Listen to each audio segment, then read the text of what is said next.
Warning: MDL and its associates are not responsible for any losses or injuries that may occur as the result of the contents of this video. It is for use as a guideline only. Please exercise all safety precautions and common sense. Congratulations on the purchase of your new pre-hung MDL door system. A qualified door installer is always recommended for proper installation. As part of MDL's ongoing commitment to their product, the following video was created as a guide for the installation of your new pre-hung door. When you're ready to begin installing your new MDL pre-hung door system, you need to gather up the tools you require. You will need a tape measure, a level and square, a caulking gun and silicone, a power drill and driver bits, screws number 8 by 3 inch, hammer, shims, lock set, rubber gloves and safety glasses, low expansion foam, fiberglass insulation. Now that you have your tools gathered together, let's quickly look at some key terms used to describe a door. Door slab, hinge, sweep, deadbolt, doorknob, header, weather strip, strike plate, astragal, sill, hinge jamb, flush bolt cups, operating door, secondary door. Before you remove the old door, check and double check the measurements of the new door system. Once you're sure of a proper fit, it's time to prepare the opening for your new pre-hung MDL door. First, remove the old door. Be sure to scrape away all the debris that has accumulated under the door jamb.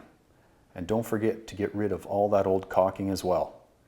You'll need a level, square, smooth surface in order to have the best seal between the sill and the subfloor. You need to make sure the new door is going to clear the finished floor. This is easy to do. Just measure from the bottom of the sill to the bottom of the door slab on the new system.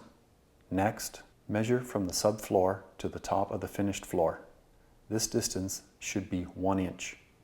Remember, a floor mat may require you to add to that 1 inch.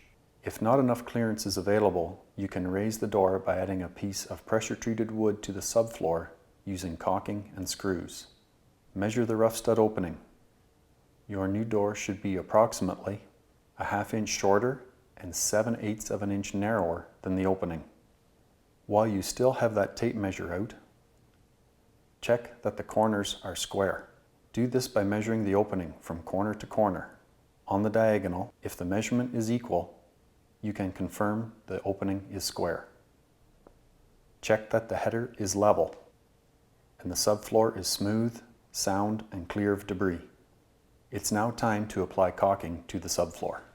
Starting about 1 inch from the interior edge, apply 3/4 inch beads of caulking along the length of the subfloor.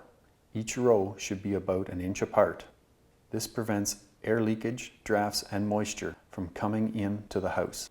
Remember to add caulking to the outside corners of the rough stud opening as well for a positive seal. Looking at the new door system, check for an even space at the top of the door between the door slab and the header. It should be approximately 1/8 inch. If the latch side is not uniform with the hinge side, adjust the shipping bracket accordingly. Now it's time to install your MDL door system. Remove all the shipping material, including the vinyl corners from the sill, except the shipping bracket. Lift the door system into place by tilting the door towards the outside of the house. Place the bottom of the door into the rough stud opening, being careful not to smear the caulking. Now ease the top of the door system into place. Center the door system in the opening and determine the exact placement of 4 9/16 or 6 9/16 system according to the wall depth of application.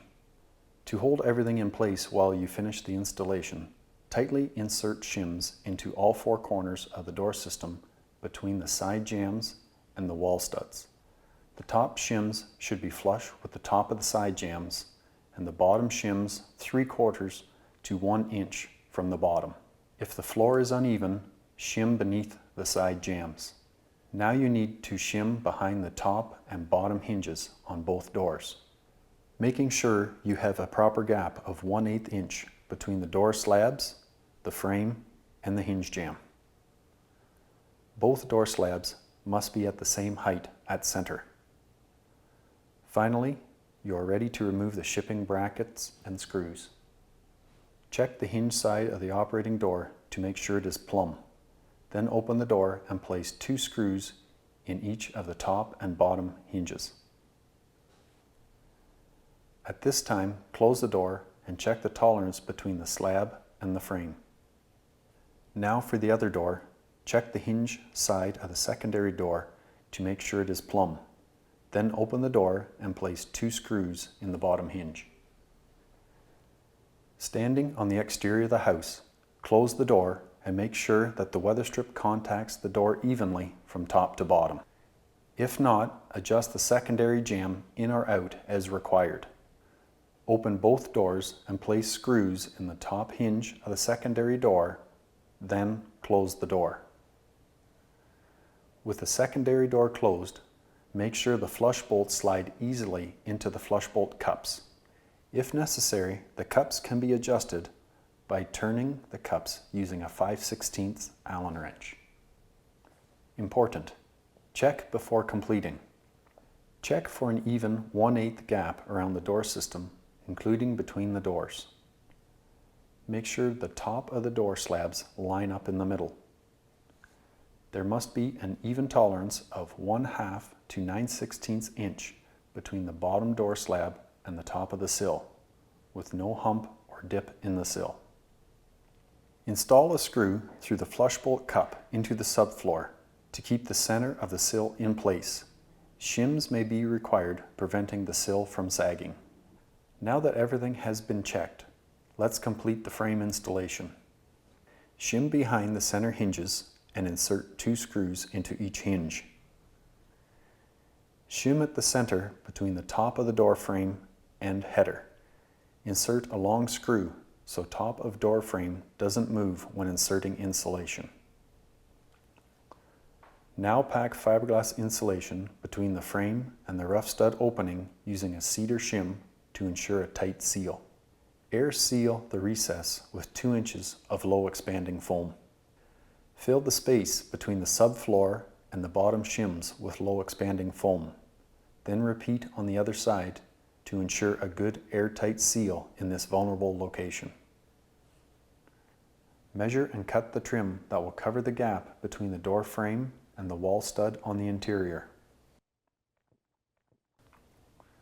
Tip: keep the key in the lock set when installing. That way you know where it is and can't lock yourself out. Before caulking the outside of the sill to the stone sill, make sure the sill is properly supported to ensure the seal will not be broken. You may need to shim this. You also want to apply a caulking bead around the brick mold to ensure a good moisture seal. Not only beautiful to look at, a properly installed MDL door will offer you years of service and protection. Contact us at our website, www.mdldoors.com.